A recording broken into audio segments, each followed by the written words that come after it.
Hey, welcome to Reconquista Radio. And this time we have a guest. This is our video section in English.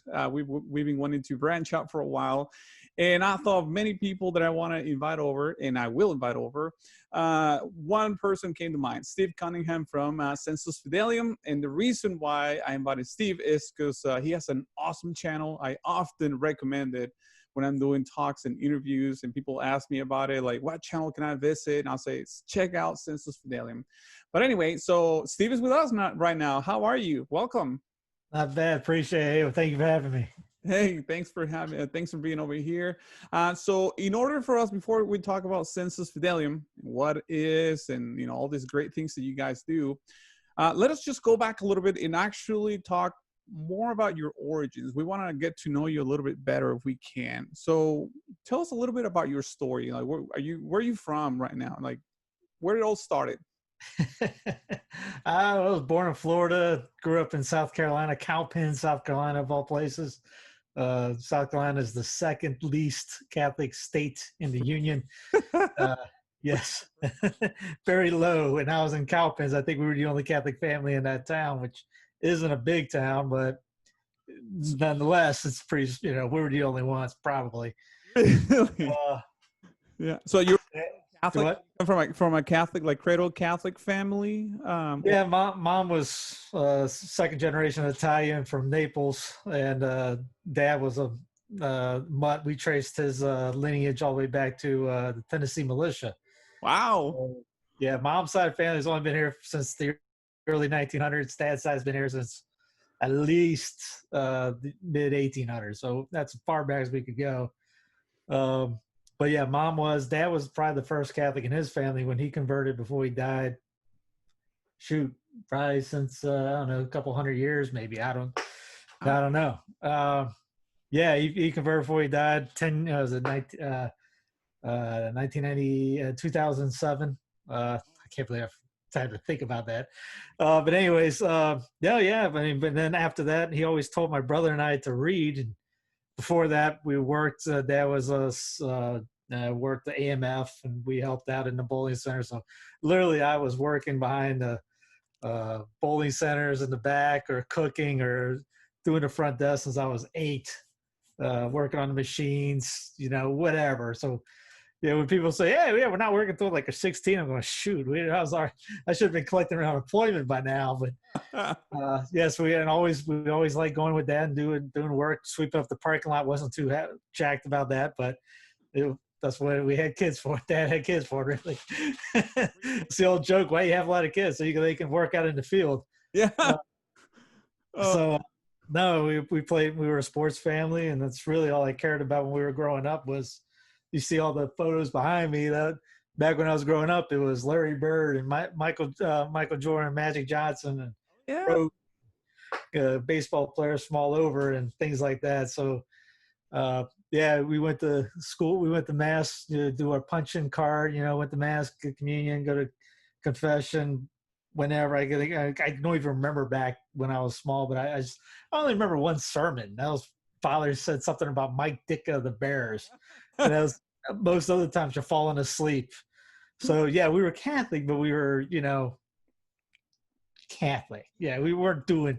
Cool. Yeah, it didn't really run our lives. Mom would make us say a rosary at night. Then we'd run downstairs and watch the baseball game with Dad. So yeah, but we played, all the sports you can think of, really, and even track, cross country, played soccer once just because the coach could get me in the gym to play basketball, and that was my love at the time. Played junior college basketball, college baseball after 2 knee surgeries because I couldn't run anymore. So I figured I'll go back into playing baseball. So got that. And was a personal trainer for about 6 years after the graduation from college. Dad died. He always told us to read. We never read. And so it took him dying for my brother and I to actually read. And then I got a job in orthopedic sales as an assistant, changed my mindset. I remember a friend of mine, it was during the election of 2008. Yeah. And a friend of mine asked, "Who are you going to vote for?" And I said, "I think that Obama guy sounds good." And my politics ran on ESPN. So we were George Bush fans because he was a Texas Rangers owner. Yeah. And we thought that was cool. And it'd be someone you have a beer with. And then Obama was on ESPN doing his NCAA bracket. So that's why that's why I'm going to vote for that guy, because he was on ESPN. So yeah, everyone's probably thinking, holy cow, could someone be that stupid? No, that's how a lot of people think. Yeah. So yeah, that's a lot of people out, normies, will probably still do. And then when I got into medical, I remember a friend of mine embarrassed me because he said, I'll vote for that Obama guy. He told me, you might want to read, and so you don't sound stupid next time you talk to somebody. I go, okay. And so when I'm always all my basketball, baseball coaches, my dad, they were, Marine based mindset. Had no problem embarrassing you in front of everyone else or calling you out. I remember my high school coach telling me it was $5.50 for a ticket and some popcorn if I wanted just to stand out there and watch, which motivated me the next time to make a great V cut, come around the corner and hit a 25-footer in front of somebody. So I like that motivation of a foot getting kicked in my arse, Yeah. So, where was I going with that? So yeah, it won't work for everybody, but somebody punched me in the face type deal made me do it. I ended up listening to political radio for the next 4 or 5 years, changed my mindset. Yeah. Which went from Rush to back to my bud Mike Church to now. I don't even listen to any of those guys except for Mike every so often. I can't stand listening to Rush. I can't stand listening to Beck and those guys. But I can deal with Mike because I ended up getting him hooked up with. The sermons on the channel converted him back into the church, so he got fired from Sirius XM because he became more Catholic on air. Started talking about the Fatima and Catholic Rosary. They didn't want him anymore. Yeah. So sorry, I hope somebody get fired. Now this is named after the actual Reconquista of Spain. So it doesn't get more Catholic than that. So, yeah, there you go. Well, you mentioned that. I've been working media for a while, and oddly enough, I did medical sales for a little while, and it's a grueling, enterprise. So the capital sales for hospitals, and it's a dog eats dog kind of environment. There's a lot of blessings, obviously, but I won't do it again if I could. And I'm very grateful. I'm saying a lot of, with a very grateful attitude. But you do encounter a lot of that attitudes when it's the real world. You get to see a lot of different perspectives. And a lot of those guys come from a sports background. I did a lot of sports as well. And it's one of those tough loves. I don't know if they do it nowadays as well, the coaches, because, rules have changed, I guess, now with the whole safe spaces and all that kind of thing. But just like you were describing, when I was a kid, my coaches will, pop you and call you out and all that. It's kind of like a second father, really. Yeah. Yeah. I wanted to play for Bob Knight. Oh, wow. Yeah. I thought he was the greatest. I was an Indiana Hoosier fan, Duke, North Carolina. For those who no clue who Bobby Knight is, could you give it a little quick context? What you mean by that? Pretty much everyone would know of him either punching a player or throwing a chair across the the court. But my JUCO coach, he would kick balls like him, and he was basically a junior college Bob Knight. I loved it. At the end of the day, I don't know where I grew up, it was kind of rough in certain areas, and you gotta know your environments. As many of you could tell now, I'm an immigrant. I've been here about half of my life, and the first half was in Mexico, in Monterrey, Mexico, and it was a rough world. And my coaches were genuinely concerned. They were tough, but they were trying to get us out of trouble, kind of function in the world, because they knew it's either you make it or you're gonna sink. When I played street ball, so I was better at street ball than team player, and so I would usually be, not trying to be a racist statement, I'd be the only white guy at the park playing. I've had guns pulled on me for a foul. Someone slap the ball, the guy goes out in the car, comes up and pulls a 90 to your face and goes, "All right, you can have the ball, man, and I'll get it back to you in a minute because you're terrible." But okay, and so most of the guys I hung out with were most people would look at them as gangbangers, but they were cool. I knew where everyone stood. Yeah. And I mean, get rides from them back to my dad's restaurant, so I could go to the sports bar, so I could go work. They'd pick me up after practice. They offered me another ride. Best guys I knew. It was the guys that looked normal that I stayed away from. White ones, you know, the weird, like, yeah, you're too normal. You know, it's like your life is too perfect. Yeah, those guys who wore the khakis and the collar shirts and had the Jeeps. I was like, yeah, I stayed away from. I don't know. It looked weird for me. So you come up with a beat up station wagon. I was like, okay, that's my kind of guys. Oh man, it's funny. Memories. You just brought me back to that memory lane too. A little bit of good. Just as a disclaimer, I don't know if you're familiar with this. In the Hispanic world, we don't really have a lot of that racial tension, just because when you look at your typical Hispanic family, I mean, it's that mixing, and you know, there's a lot of theological background and all that. Our Lady of Guadalupe had a lot to do, et cetera, et cetera. But you look at a typical Mexican family or Hispanic family, it looks basically like a bus stop station. I mean, it's just, you find the whole spectrum. You know, I have aunts who are as blonde as, you know, they can get, and then I have aunts who are like a dark skin as they get. I mean, it's just in every family. And a lot of people tell me, I'm like, that guy's your cousin, and the guy looks very indigenous looking per se. And, you know, I'm not like, yeah, we're actually first cousins, as a matter of fact. But that being said, it is crazy. I mean, you mentioned that right now, like life was different, and it was different for me too growing up. I noticed there's something changing now, and it's almost like, how do we respond to these changes? It's a world that we were not part of.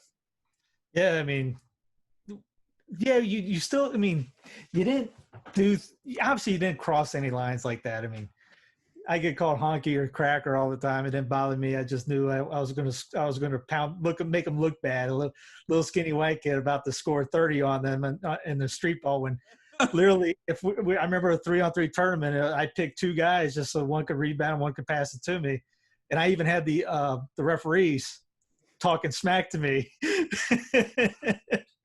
because they didn't want the little white dude beating their star guys out there, and all the fans were. It was like, white man can't jump. That was it. So yeah, I don't know how that. It's just weird seeing everything going on now. Because yeah, I mean, that was even you had those stereotypes back then, but we all got along afterwards. If you got in a fight at the court, everybody, you were cool with everyone after the game was over. As long as you won, you're good. I mean, everyone else was mad at their own teammates usually for missing a layup. Yeah. Oh man, what a life. So let's say you're growing up in this environment. You're in the South, which is not known for being Catholic, at least back then, right? Like it's Bible Belt land. Yeah, still not. I mean, places South Carolina is still number 2. Top 50, it's 48 or 49. Mississippi's the 50th. Really? Yeah. No way. That's like Mississippi's the least Catholic state in the United States. South Carolina is the second least.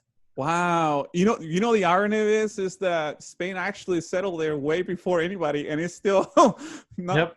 Well, it's like not to divert. I was thinking about EWTN, like Alabama. You know, I think you guys were discussing this. I don't know who you had as a guest or something you were talking, I remember, and how the Catholic states here in the United States, like Massachusetts or even New York, in theory, they actually have more laws that are anti-Catholic, basically, when you put them into practice, than southern states like Alabama.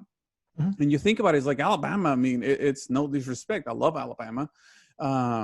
But, you know, there's not much Catholicism going on there in the grand scheme of things. I mean, the only thing I can think of is like you get outside of EWTN and you're no man's land when it comes to the faith. You know, believe it or not, Nick Saban, the Alabama football coach, is a Catholic, and gave like $1.5 million to build the chapel on the Alabama campus.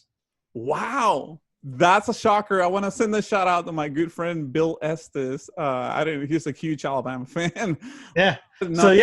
So being in South Carolina, I was pulling for Clemson because they were calling me up to walk on for basketball back in that was 90. That was 2000, 2001. And I couldn't do it because my knees, I couldn't get out of the car. It hurt so much at one point. So, yeah, both I had 2 knee surgeries. Anyways, so my heart's a little bit towards them. And when I was doing medical, I was bracing. One of our number one people was Clemson. So I was in their locker room helping them out. And truth be told, when we had a sports bar, both my mom and dad from the north, so we were more pro team than college. I really didn't care if Clemson or South Carolina won. At the time, they both stunk. But then all of a sudden, Clemson went nuts. And Dabo is a decent dude, but he's getting paid by this church called New Spring. It's one of those rock band places. They basically sponsor Clemson. Yeah. So, and I didn't want Alabama to win because it's Bama, but I didn't want New Spring to get any kind of perk out of this. So I'm going, Roll Tide. staying with the faith on this one. Oh man. So you're living this thing, you're going through it. I assume at that point still you kind of have like a almost nominal type of Catholic faith, right? It's almost like a tribal thing. Yeah, I didn't care at all. I mean, it was just this, we'd say a rosary as kids and really the Catholic school, and Mom would make us say a rosary. So, all right, it's time for rosary. So we go up to the bedroom and say a rosary, and then we go down and watch the game with Dad and all. But yeah, we mean crucifix in the room and things like that, and picture of the Sacred Heart, Immaculate Heart. But yeah, and back in mind, it wasn't as kids and teenager and college. It was. Yeah, Statue of Mary would come with us at the dorm, but yeah, we didn't care. Everyone knew we were the 2 Catholic kids, and remember when baseball, coach would bring in, we'd go to mass, even though we just punch our time card, and then before the game on a Sunday, coach would bring some kind of Baptist preacher in and talk, and we had 2 atheist friends, and it was kind of fun. One was a fall away. We didn't consider him really. I think he wanted to be the cool atheist, like he was an idiot. And the other one was really he really thought that way. But when the opt-out time, it was the 2 atheists and the 2 Catholic kids opted out of the Protestant. We'd go hang out in the bullpen. But we knew deep down that we didn't need to hear that guy. Yeah. And we did, and it was slightly apologetic every so often, like I remember our teammate come in, we were having a beer and say, you're not supposed to drink here. And my brother would go in and get the flip over to Wedding at Cana and say, here, read that, and just walk away. But we didn't really. It was after I said got into medical. Then my brother saw me posting on Facebook more political stuff, and then he started thinking, well, if he's going to do that, because people were looking on it going, you guys are just trying to make each other laugh. I would post something to make him laugh. He would try to do that back to me.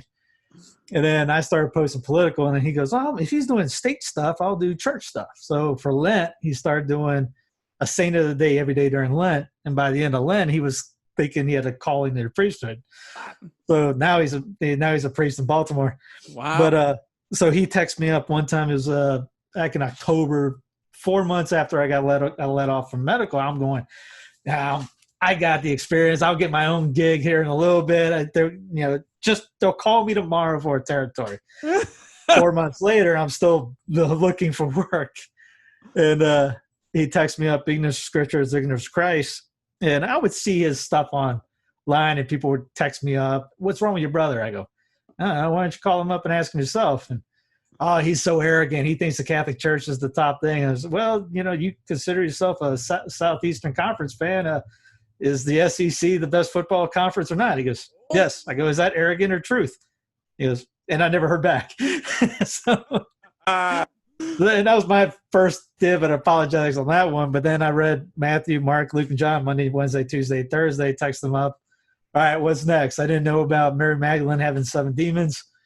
What's next 3? And then I started watching more Catholic Answers or EWTN. I remember back that time Bishop Barron was on Channel 3. It was WGN. And so I'd watch that, a little bit of this, a little bit of that, and read Fulton Sheen's World's First Love. This is the first book. And then I was hooked after that, just eating up everything I could, reading up everything I could after that. And then? Oh, yeah. Then got it. You read? I mean, I was over when I got a job with Time Warner Cable. It was a telesales, so you would call in to complain about your bill, and you got me. You know, my job was trying to get you to buy more, but after I figured out the gig was basically you're supposed to not take as many calls because if you take more calls, you get punished. One, this doesn't make any sense. Yeah. I'd read.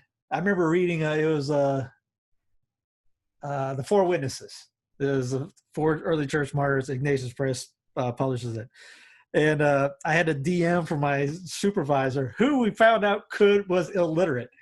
And now around it was a big station. You got guys playing rap, watching ESPN. These two guys are stealing from everybody that calls, and just everything. And I'm reading, and I'm the one that gets yelled at for put the book down. Why? I got gangster rap right there, and ES Sports Center on the other side. And why don't you call these guys out for just robbing everyone that call? I can't read. In between phone calls, just get a paragraph in or apologetic book and just do that. But ended up leaving that there was another thing that happened with me. We won't get into.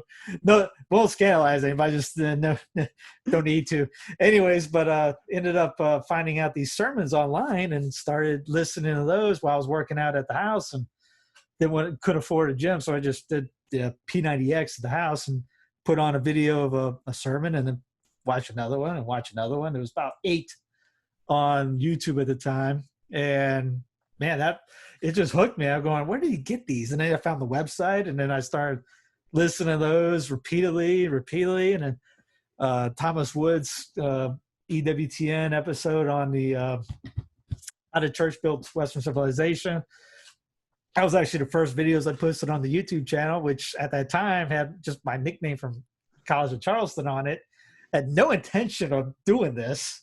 And then I remember Greater Glory comes out, and Wow. There was that movie on the Cristeros. And there was a sermon about 32 minutes long that Father did. And I was upset that I was a Knight of Columbus at this time going, man, no one's going to this movie. We had 5 people go to that movie in my area. 2 of them were over 190 years old. They might have knew Moses, and no one else was there. It was just my brother, a buddy of mine who recently died a couple months ago, and myself. And so I said, well, if I put this together, I know you could do it. I've seen videos on there, figured out how to do it. Took me about 6 hours just to get step 1 down. I'm sitting there going, huh? Texting people, how do you do this? I know you can do it. How? So I posted that Cristeros video up to try to promote the movie, and I don't think it did anything, but that got me into, all right, what's next? And I heard another sermon next day. Okay, well, I'll put that up.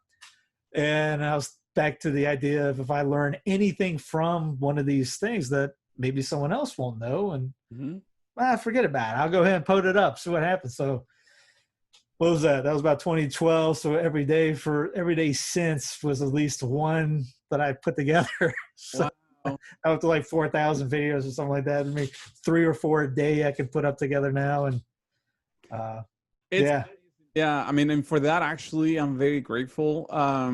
I discovered Sensus Fidelium when I was doing medical sales, because I had a territory just like any, sales reps. And they were long hours. I mean, I was averaging about, so I had North Texas and Oklahoma, and it's a big chunk of real estate. And I averaged about 500 to 700 miles every week driving time. And I was like, there's only so much NPR you can listen to before your head blows. There's only so much liberal media that you can take. And I mean, I'm fairly, traditional and all that, conservative, my values, because my family, it's just my background. And I was like, what else? I mean, either I listen to liberal media or I listen to, conspiracy theories. And again, it's like, when you're driving for 8 hours, maybe you can take an hour of those and laugh a little bit. By the 6th hour, man, it's like, I hate the world. I mean, I just want to get home. So by the grace of God, I find your channel. And it started with actually Father Ripperger of all, of all the options they had. And that was just the introduction. Next thing you know, I'm like hooked, listen to every sermon. Till this day, one of my favorite ones is Father Smith, about Vatican II. Love that sermon and those talks. If you haven't watched it or heard it, highly recommend it. because he pretty much, he lays it pretty thick when it comes to the whole notion of Vatican II. I love it. I mean, actually want to personally thank you for uploading that, as a matter of fact. I'll just thank him for doing it. He was my spiritual director when I was living in South Carolina and started driving out to his parish, because I ended up finding about the traditional mass, and I knew nothing about it. I mean, my brother first invited me up, and I remember I was in Columbia, the capital of South Carolina, and he asked me to come up to Spartanburg, and it's about an hour and a half away. And he was, hey, there's going to be a Latin mass here. And I was like, okay, whatever. And so I was thinking, all right, well, I'll look at what it is. I bought a book and started trying to memorize. I was thinking it was just probably the same thing I had in Latin. Okay. Nobody blown away. So then a friend of mine asked me to come up for midnight mass. I'm going, why would I drive 2 hours to go at midnight mass? That's 2 hours at night, and then it's going to be 3 when I get done. Where am I going to go after? And then I was thinking, man, that seemed like that was 15 minutes. That was amazing. So, yeah, I got hooked on that. And, that was started driving to his parish. That was where the midnight mass was there. And I asked him to be my spiritual director by a high school thing. Would you be my spiritual director? Yes, no, maybe. Yeah. Oh, it's an incredible. By the way, if you haven't tried the traditional Latin mass, highly recommended. That's definitely a great experience. I know it's hard to get sometimes. You got to drive. I'm very lucky enough. Because I live in DFW, which I'd rather live in the country. But since I'm here, that means I got options. There's Mater Dei and St. Benedict's, and all the plenty of options that you can go and check it out. So highly recommend go and see a Latin mass. Just like you, I grew up completely unaware of it. I mean, and I'm not bashing the new rite, the Novus Ordo rite. I mean, it's a legitimate mass. It's just something that I've never experienced. And actually, I experienced it a little bit not straightforward. I went through the Orthodox Church because I had friends here in Fort Worth who were Orthodox. And there's an Orthodox church, a Latin Rite Orthodox church. I'm like, what is that? It's not the same as the Latin Mass, obviously. But I got there, and I'm like, okay, this looks familiar, but there's a difference, but it's not too weird. But then again, I've been to churches where people are literally running and babbling things and all that, charismatic churches, So I was like, I can't call this weird if I've seen, just like televangelists, and I'm not trying to take a shot at them, but it's like, okay, this is actually a little better than what I've seen out there. So it was definitely a treat, and that led me to ask the question, well, what's out there, and next thing you know, it's like, wow, this whole world why in the world nobody told me this? No, yeah, saying that was me with the sermons, though. I mean, that was Saint Anne, the sermon on Saint Anne. That was my wow, angry. Why didn't anybody ever tell me this moment? When, good grief, I'm going, this is amazing. I was just ticked. I go, who else knew about this and didn't tell me? Well, and it's frustrating because I see all these great things, and I put it out, tell people, and most people just lukewarm react all right, cool, whatever, and they'll brag anything you want about their favorite Netflix show or whatever, pop culture, it doesn't matter, good or bad. And you tell them, hey, have you checked this, sermon? And it's like, maybe later. I'll check it out later. I'm like, why in the world? What's wrong with you guys? That's actually Lighthouse Catholic Media. I tried doing that for a little bit I would listen to that's a lot. When I first come in, I'd listen to almost every of their CDs, and along with the Institute of Catholic Culture, who else? KeepTheFaith.org. And so I started burning CDs of the sermons, and I got, thousands. And so you can only put on an MP3 CD 100, maybe 150, depending on the size. So I probably passed out, I don't know, a couple thousand CDs in the last 4 or 5 years, and along with Miraculous Medals. But I would just give out CDs. Hey, check this out. The whole mindset of Lighthouse Catholic Media was, if they see it on the table, maybe they'll put it in. Same thing. So, why can't I do that? Except I got better stuff. So, do the same idea. It costs $20 for a 100-pack. Why not? Let's do it. And then before I got a tower donated to me of 6 burners, it was just one at a time on the laptop. Oh, that took hours. So what were you doing while you were like trying to get those CDs and copies and all that? Were you working somewhere else? I'm sorry, or like No, I was putting a video together or working on the website. So I mean, I'm literally just for the last few years from like 8 to 8. I would get up, especially if I was living by myself before I got married. That's they work out, try to work if I had a job at the time, or when I was doing Uber or medical or whatever it was. I'd get back, or when I was unemployed, definitely I would just put stuff together. Multitasking. I could do like 16 things at once, and just plug in when it popped out, put another one in, and have to look. Did that work? Okay, put it in the right pile. I had a system, wow. method to the madness. So just to get more done, so I can get the whole discipline equals freedom thing. So I was trying to get as much done, but then I was a workaholic, so it's actually a vice. Trying to get better at that. It was hard for me to stop, so I just kept going and going and going and going. So I had nothing else to do sometimes. Yeah, it's hard to quit sometimes, and especially when you do media, it's so demanding that you get in this rut. I'm not a workaholic by all means. But I'm mission oriented. I like to get it done, and that's it. Moving on. I don't want to even look back. What happened is it's over. I don't want to even videos. Sometimes I edit and I'm finished, and I'm like, okay, I don't care. It's over.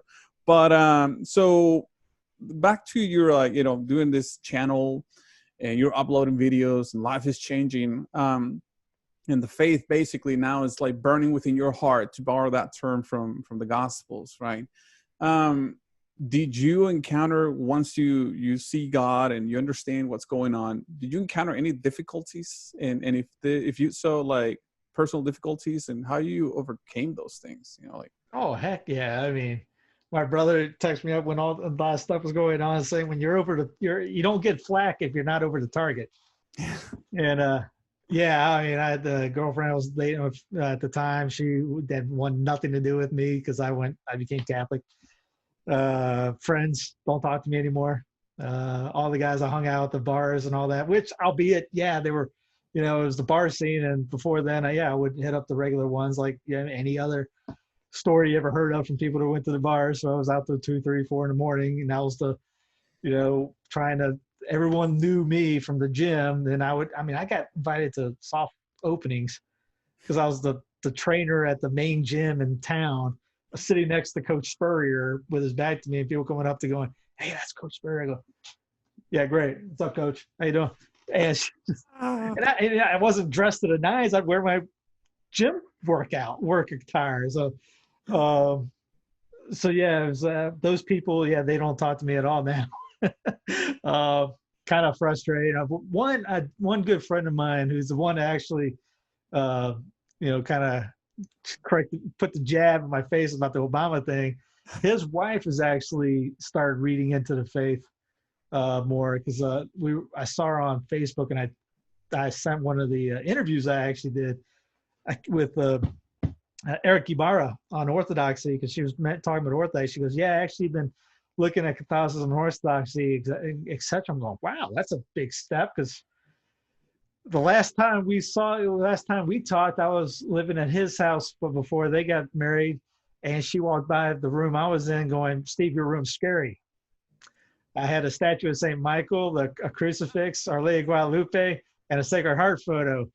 And the Christian was telling me that my room looked scary. So it's funny because I did an interview with this historian and journalist from Argentina.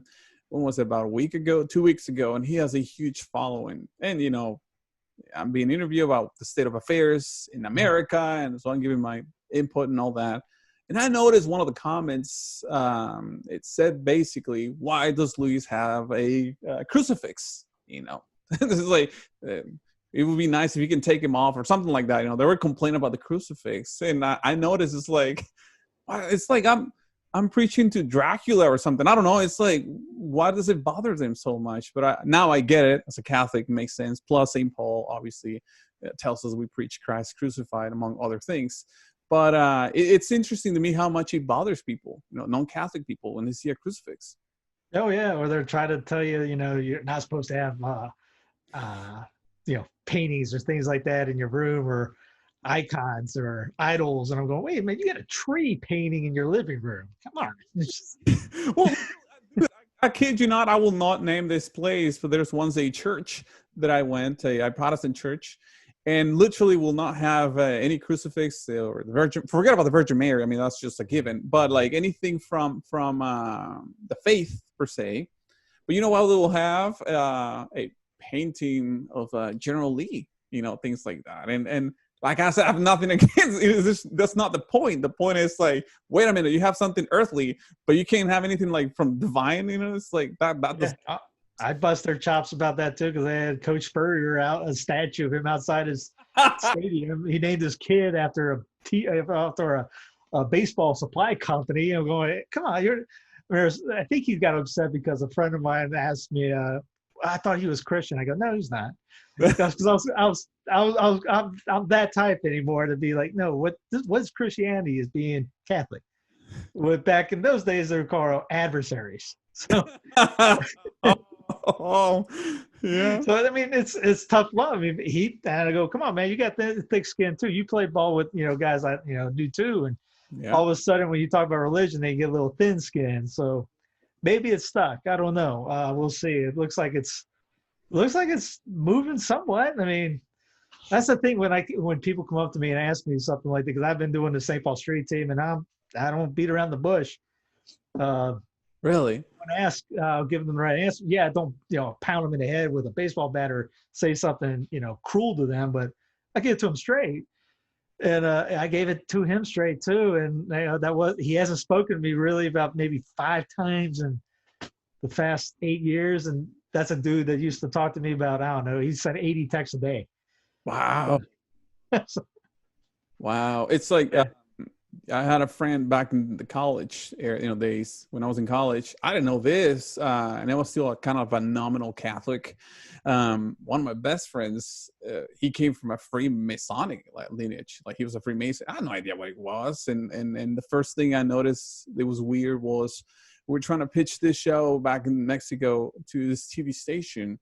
And the odd thing was they did a weird greeting or whatever, and they asked me, can you wait here for 5 minutes? And then after that, he went in, I waited in the lobby, and then I got in and did the whole pitching thing, and at the time I didn't get it. I was like, whatever.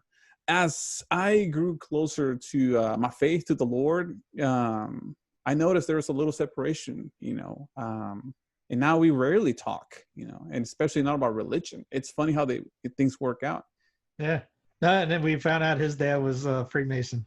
Really? So, yeah, we go, oh yeah, well yeah. My brother and I looked at it and go, oh, that makes sense now. Yeah, common denominator, I guess. Yeah.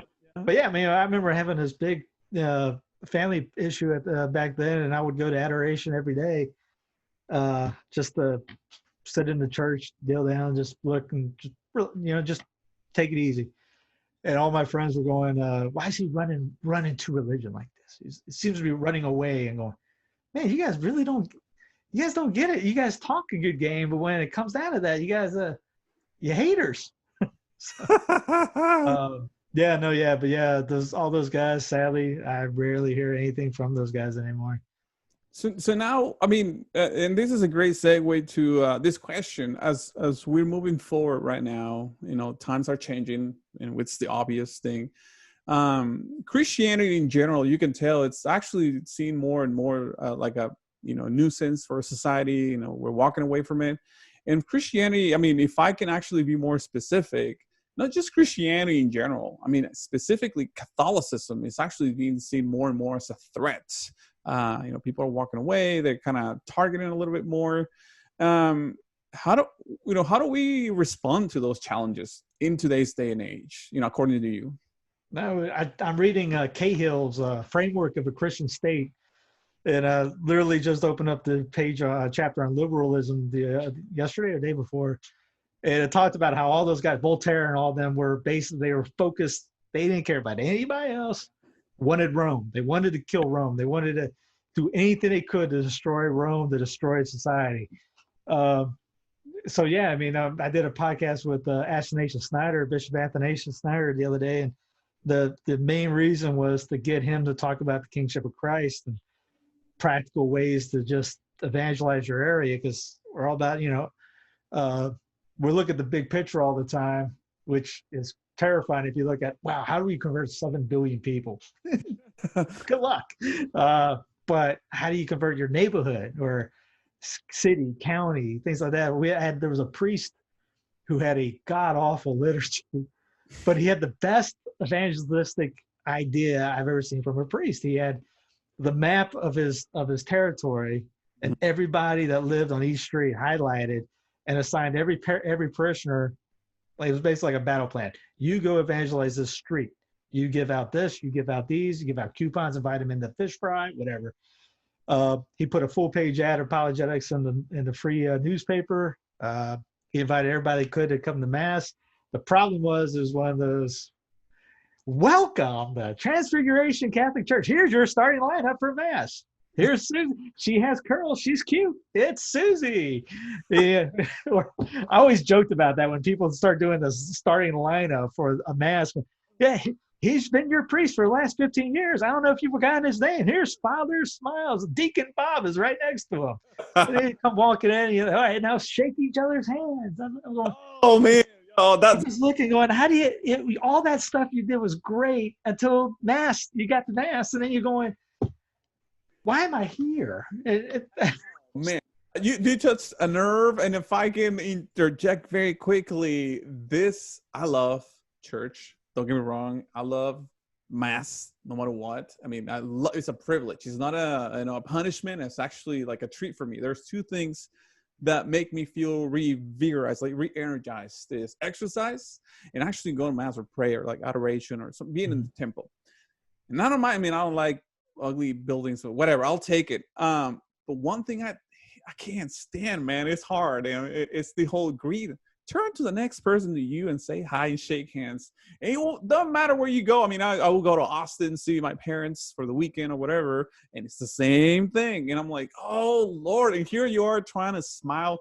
And I mean, I'm an approachable guy. I'm a social guy. But I don't know why. Every time they ask that, I'm like, oh, this feels so awkward. And I'm like, hi, how you doing? Yeah, nice to meet you. You know, like, and then the next thing you know is like, okay, anyway, see ya. And then you turn. That's so weird, man. They're running over you. The same people who said hi to you are running over you when the mass is over. Yeah. And funny you mentioned that, yeah, because I noticed that in the Catholic, sense, I could be wrong, but it will help us a lot in evangelizing by creating community. And I think that kind of hanging out after church, maybe it's not the answer of all the questions, but it will be greatly beneficial to hang out and get to know each other. Yeah, there's a great book by John Signor. It's a two-part series: Death of a Christian Culture and Restoration of a Christian Culture. And he talks about just building the city, building the inner unit, starting with the parish, and then bringing in Catholic businesses and helping each other out and being there and neighborly and things. I mean, the problem we got with most trads is people try to be a cloistered family, and they don't go. It's we got the opposite going on. We got to go out to the world and bring people in. We got this beauty that we should invite everyone we meet. Hey, come to mass. We'd invite them out for beer and pizza. I had a friend of mine calls weird trads. I go, yeah, because we smile and we invite somebody for beer and pizza after mass, and especially Protestants, and we're happy. We smile and things like that. Everyone started going, yeah. American Jew. Just It reminds me, R.C. Sproul, rest in peace, that Protestant Presbyterian minister from Ligonian Minister, he coined a term, that it stuck with me, is that attitude of in the Reformed circles, they call it the frozen chosen. And it's like, yeah, man, that's very true. I mean, I noticed that, like, kind of growling. It is one of the reasons, by the way, there's another ministry, or what do you call it, apostolate, or, Tumbler House, Mr. Charles Coulomb and Vincent Franchini. I love, they're glad trads. I love that concept. They're smiling, they're normal, they're cool, they're approachable. And I think that's actually really beneficial for evangelization. Yeah, if people see your joy, they're going to ask what's with that person. Where can I get what where can I get what he's having? I mean, it's not a hookah pipe. It's you're walking around all happy, joyful. You're not. It's not like you're laughing like a hysterical hyena or anything like that. But you're making a joke. You're talking to people you like. You're smiling. It's life. It's just a Marine idea. Life sucks. Grab a helmet. Yes. You got two ideas. One, to be happy, joyful, and trust in our Lord, or two, go in the corner, complain, get mad, and that does absolutely nothing besides kill your inner peace. Yeah, absolutely. One of the greatest things also, speaking of evangelizing and changing your community, I notice, I don't know you, since you deal with all walks, people from all walks of life, that for me, sometimes, or most of the times, as a matter of fact, is when I actually pray and even suffer sometimes the loss, quote unquote, when I'm not arguing, like exchanging ideas with non-Catholics and all that. As a matter of fact, as a disclaimer, the radio station that I worked at in Dallas, it's owned by Protestants, and they've been very kind to me. Obviously, they know who I am and they treat me great and all that. So I try to obviously to be also charitable and considerate. But I've noticed that with other people, because I'm exposed to a lot of non-Catholics, I discovered the power of Our Lady. Honestly, like in the saints and all that, when you offer your suffering to God and when you ask for their intercession, and they're far more effective than I could ever be. Oh yeah, when I was doing Uber, I remember at first I'm going, how am I going to do this? All right, I got to do something. I just can't just sit there. And so I put an Our Lady Guadalupe icon in the dash, miraculous medal about yay big, and a crucifix on top of that, and on the rearview mirror. I just started with that. I had some CDs in the glove box and miraculous medals. If anybody asked, they were going to get something. You crack the door, I'll move the door the rest of the way. So I'm fishing. That was my bait, and see what happens. So every about once a week, somebody would ask about, is that the Our Lady of what is? I know that image. What is that? And we start talking about Guadalupe for about 15 minutes, or. Somebody would ask, "Are you Catholic?" I was, I always joke my wife afterwards. We're like, no, I'm just. But no, we get into good conversation, especially at 80 miles an hour. They're not jumping out of the car, so yeah. So we would talk. I remember one guy. It took him 55 minutes before he brought it up, and he was a follow-away Catholic, and I was smiling when he started because I'm going, you don't know. He ended up taking a CD and miraculous medal afterwards. So yeah, I mean, just smile and had a good time with them, or correct them, charitably, which is not being a wimp, but you will their good. So if you don't tell somebody to go, I'm going to go hit you in the head if that's not willing someone's good by wishing they get hit by a car or something like that. I'm trying not to say any bad words here. But brotherly love, that's what I always try to what's your intention? How you want it? Is it about you winning the argument, exactly, or is it about bringing them closer to Christ and salvation? As one priest says, we got the cure for cancer, tell everybody about it. So I always get mad a little bit about the traditional parishes that aren't overfilling, going, why aren't you guys bringing that entire neighborhood around you should be in this parish every Sunday, every day? How come there's heretics living around the parish? Literally, no one cares about asking them. They walk across the street. Just tell them to come in. That's a start. Well, maybe there's this notion that, maybe we should bring in the mass, and obviously I'm all for it. Maybe we can start with adoration. That's something that I love about churches, Catholic churches, at least some of them. They have adoration. And I don't know for you, but for me, that's actually very powerful. You're, first of all, in the presence of Christ. There's so you bring somebody to the King, himself. And then you just leave it up to God. They see what happens in God's timing and all that. But that's a great way to reach out and say, for people who are not exposed or know about Catholicism and all that, you say, hey, check this out. This, if anything, it will give you even 15 minutes of inner peace. What can you lose? Q&A with priests, coming like open Q&A with free pizza and Coke. There we go. Yeah. That's an hour Q&A. Ask Father anything. And then have adoration going on too, or have people at the parish doing adoration while the Q&A is going on, praying for the conversion of these guys in there. Yeah, it works. It works great, man. That's the thing I'm trying to tell Catholics is like, do this. I mean, there's sometimes not a whole lot, even with resources, that you have to do. Is just pray, brother. I mean, it's simple. Simple. Our Lady Fatima said it often too, pray the rosary, things like that. And it's like all these messages, these Marian apparitions that we get in center of, hey, smack you, like pray. Yeah, it's like the sacraments. Christ didn't give us, how would you say, like milk, for example, to be baptized. Water's everywhere. Yeah. Or bread. He didn't make you a lobster. It made bread. Bread's everywhere. So it's simple. We're going to get clamshells. I'm like, no, man, it's the easiest thing available anywhere. It's the most like cultivated grain in the world. Wheat. Yeah. This is like we try to make it harder for ourselves or harder everything. Like, I mean, one of the greatest saints. I'm not telling people not to read, but some of the best saints were illiterate. Yeah. Well, I noticed with my daughter when I was, in trying to teach the faith and walking my way through as a lapsed Catholic and whatnot.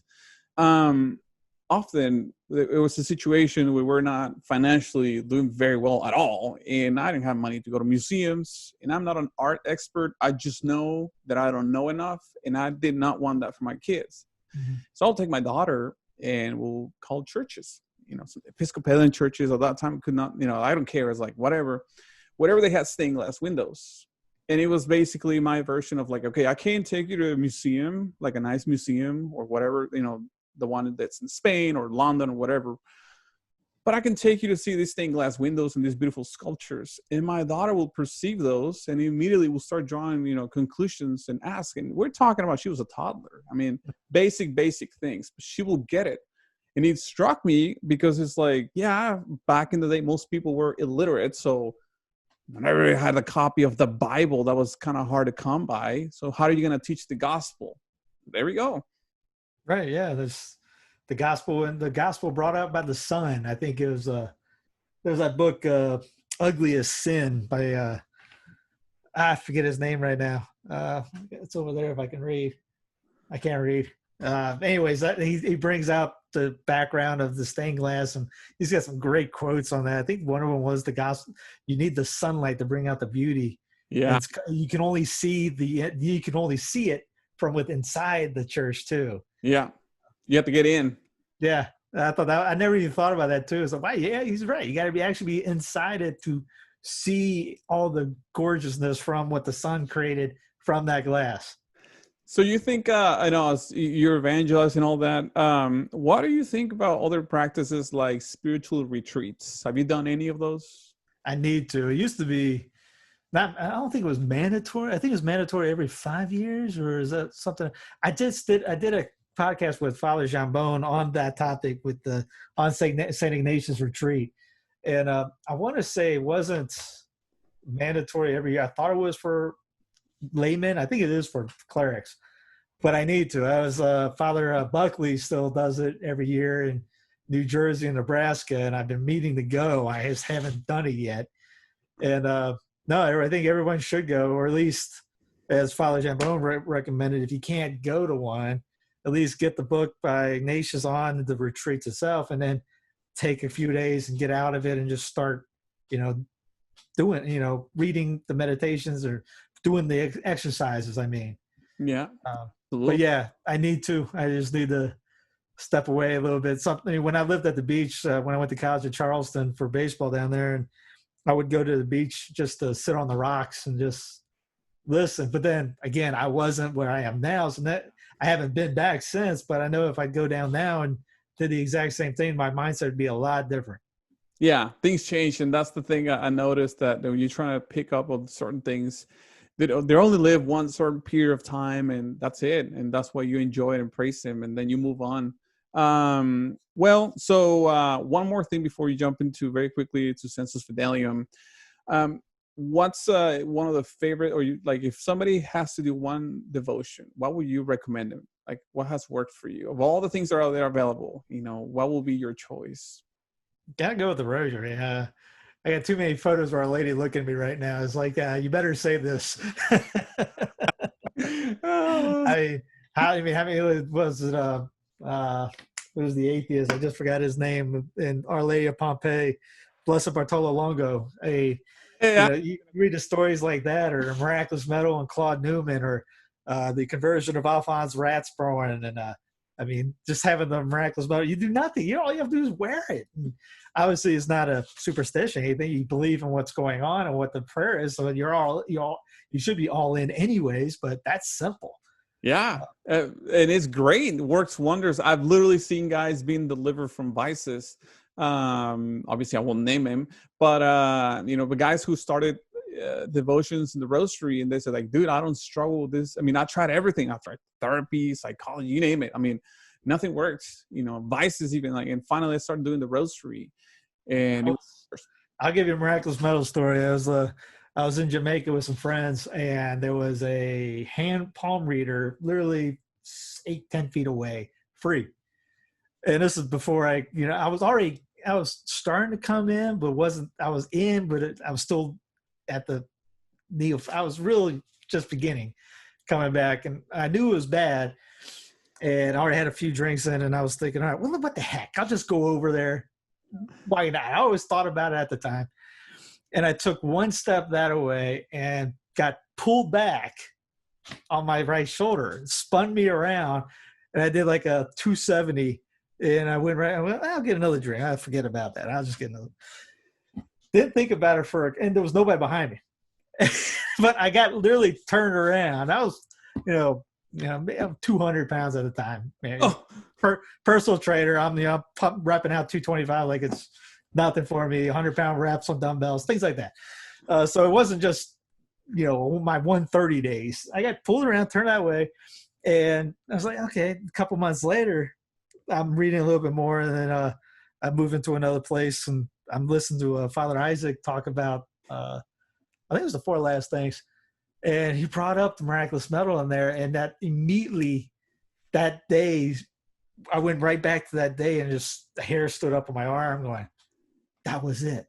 And I looked down, and I had the medal on. My mom gave me and told me to wear it, and she never told me why, but I did because my mom asked me to. And he basically said, she will protect you. And I'm going, holy cow! That had to have happened. Yeah, I remember like it was yesterday. If I got a hand on my shoulder, pulled, and I turned, and there was nobody behind, but I didn't even think about it at the time. Wow, it's incredible. I have one very quickly, a similar story with a different kind of thing. I have that brown scapular, and I haven't had it in years. And I got one not too long ago, maybe like 3 or 4 years ago. I don't know. And one night, my wife is like, you know what? I want some tacos, or tacos, they would say in Spanish, but Mexican food is, I don't know, in South Carolina, but it's plenty in Texas. That's one of the greatest things about this state, among other great things. And so I was like, yeah, let me go get you, one real Mexican tacos, not just like this like hard shell thing that you guys call tacos. I'm like, no, that's not. Anyway, so I go there and get the tacos, and on the way back, I hop into the interstate I-20, and right before my exit, it's kind of like an iffy spot, and it was like 10 o'clock at night. But before I left my home, I remember clearly, something told me, grab your scapular. And it's not like I heard an audible voice or anything, but something, I was literally walking out the door, and I go back, and I was like, fine. And I literally grabbed the scapular. Well, this is my decade, but it's different. I grab it like this, and I just put it in my pocket, and it's like, whatever. And I get into the place, and I just, put my scapular in, which I'm wearing. And they give me my tacos, go back. And on my exit, I'm waiting. And literally this kid out of nowhere rear ends the car. Going like 65 miles an hour. And I was basically like, the car was total, everything, like horrible accident. I was on scratch, like not a single thing. I literally, smash somebody in front of me. I crawl out the car. This is an I-20, which here in Texas is a very busy highway. At night, everybody's going 70 miles an hour, whatever it is. I have no idea if I'm in the middle of the highway because you bounce back and all that. I didn't lose conscience and all that. I get off the car, and everybody's looking at me like shocked. They probably didn't want to go check on me because they thought, this guy's is gone, whatever it is. The paramedics look at it and they're like, dude, your pulse is like perfect. Not even healthy people have this kind of pulse. What happened? I'm like, I just pull my scapular. It's like, what do you want me to tell you, man? And they're like, well, whatever. And these things work. And it's all because, as a matter of fact, I think it was Tumblr House, as a matter of fact. They did a little episode on that, the brown scapular. That's kind of like, what? I'm going to try that. I forgot about that. Next thing you know, like less than a month later, it was actually right before my birthday, and I have that accident. And in the hair, like, it's just that same experience that you describe is like, it just dawns on you, like, whoa, wow, what just happened here? Once you see those things, you can't go back to normal. You know what I'm saying? That's right too. Yeah. So, sensus fidelium, very quickly. So it's been growing. It's great. It's been very helpful to a lot of people. Now, people also, if they want to support it, they can donate, right? To sensus. Oh yeah, there's a donate support tab on the website. I got the sensusfidelium.us website. Even has Spanish on there. Yeah, check that out. And even more than Spanish, right? There's different languages too. Italian, French. I need to get some more, but I'm almost I'm done with the Spanish Bible and New Testament. Just uploaded the Secret of the Rosary in Spanish there. I got the Spanish YouTube channel. I'm trying to find more. Now I want to try to get as much other languages as I can, but building on each tab as well. So if you know somebody that's legit, in a different language, please contact Steve about it. So what's ahead, of the channel? You trying to do maybe eventually like a more traditional media, or you want to do something else, expand? What's in the future? Definitely, keep on growing and moving and grooving. Keep on growing. Future, I know people want to do an app. I don't know how to do it, but I know there's friends of mine who want to do it. We've talked about doing homeschooling stuff because I got the people for that. The ideas are endless. It's just. How do you feel about homeschooling, honestly? Like, do you like this whole? You and I grew up in the system, basically. Even though. Oh yeah. I went to public school, and yes, I seeing what goes on now. Well, nobody in my family is going to go to one of those things. And then Catholic school is just.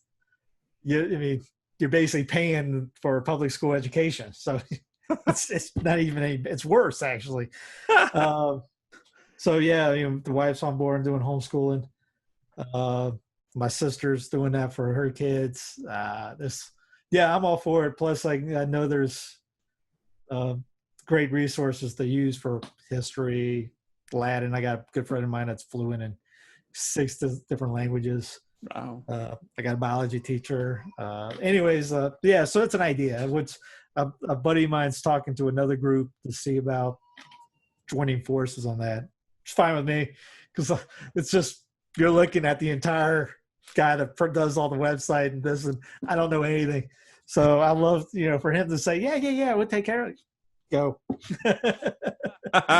Hopefully get more and just who knows how big the reach is. And well, enjoy while we have it, right? It's just because who knows. I tell this to the radio station is, hey, if you can support us, like sharing the content, go to Facebook, whatever it is, because you never know. Maybe, hopefully not, but tomorrow we may not be here. The things they are right now is so arbitrary. Yeah, I'm on BitChute and Library. There's a place called Catholic Tube. I don't run that one, but someone does it. Whatever I load, they'll post it on their thing. It's the #1 channel on Catholic Tube. Really? Yeah, I never heard of it until about a couple of years ago. They told me, "Hey, is this okay?" I'm like, "Yeah, sure, fine." And they could pull the plug on us tomorrow. And but I got everything backed up on a hard drive. So eventually, if that ever happens, I'll have. Plus, I already got backup on BitChute and Library now, but I'll try to put it up on the website as well. I get about 2,000-3,000 people on the website a day. But this is definitely not as popular. BitChute is only about 1,000 subscribers. We just broke 150,000 on YouTube. Yeah. So, it'd be cool just to see us get to 200, 500,000, see if that could happen. Still, that's a small percentage of Catholics in the world, but at least that's a strong number if Too bad enough 150,000 don't watch every video. Only 1 to 5,000 usually do. Hey, that's well. I think I was selling this to somebody what channel was? I forgot. Anyway, sorry. But I was telling them, they asked me, okay, what's next for Reconquista? And I said, well, I want to get together with these Catholic channels. And it's like, we should do more like production, and help each other, cross-pollinate and all that kind of stuff. Because there's so many great stories about our faith, the saints and all that. One of the great stories that I'm determined to eventually figure out how to make it on video is Maria de Agreda from the bilocations, the nun in Spain. If you have not heard of the story, check it out. I mean, it's an incredible, and it involves a lot of our culture, because it's like, well, it has Europe because of Spain, but it has also the Americas, and it has, the US because in Texas, but also the Spanish. Like, it's just all these things, convolute there in an amazing story. And so you haven't checked it out, highly recommend it. And just that's one example of a plethora of things, right? Like, no, yeah, no. You had to hook up with Eduardo Vestistegui. I think I screwed his last name up. Yeah. Try to get in with him and do movies with him. No, that'd be a cool idea. Because eventually I'm doing how the religion came to every state, and I haven't gotten Texas yet, but it's not too far in the not so distant future. I probably do Wyoming, and probably do Arizona next, and then California, and then work east again and get the Father de Schmidt and the Wyoming, Montana, and Missouri area, and hit Texas up too. Because probably Texas before that, because that's part of the New Mexico plan. But yeah, no, it's never ending on ideas and topics. Well, we appreciate you being here, Steve. And one more thing, if you're a young Catholic right now listening and trying to figure out the faith a little bit better, you're trying to transition from that nominal state to a more active faith. Lastly, Steve, what would you tell those guys or those gals too as well? Pray, read every book you can, especially one that starts with the S, Saint. Yeah, you hit your knees, get some calluses on your knees, start with reading the scripture. Yeah, just live every day like it's going to be your last and try to be perfect about it, I guess. But yeah, smile, have some joy. I'm giving a long list, I think, now. Right, so it's it's very simple. It's Catholic is very simple to do. It's just we make it harder on ourselves. So the more gold you dig, the more gold you find, the more gold you'll try to dig for, and then start sharing the gold. Yeah. Well, Steve, thank you very much for being here. We really appreciate your time and really appreciate all you do. And for you guys who are watching it, it's Sensus Fidelium. Check it out on YouTube. You also are on Twitter. So you join the Twitter sphere as well. Yeah. It's dark side, also known as the dark side. I'm there too, so I can't complain. And check it out, definitely. And if you can help and support Sensus Fidelium, go for it. It's a great ministry. I'll tell you by personal experience, it has been very, very helpful in this instrumental walk that brought me back to the church. So, Steve, thank you very much. I appreciate it, Louis. Thank you. Take care. Bye-bye.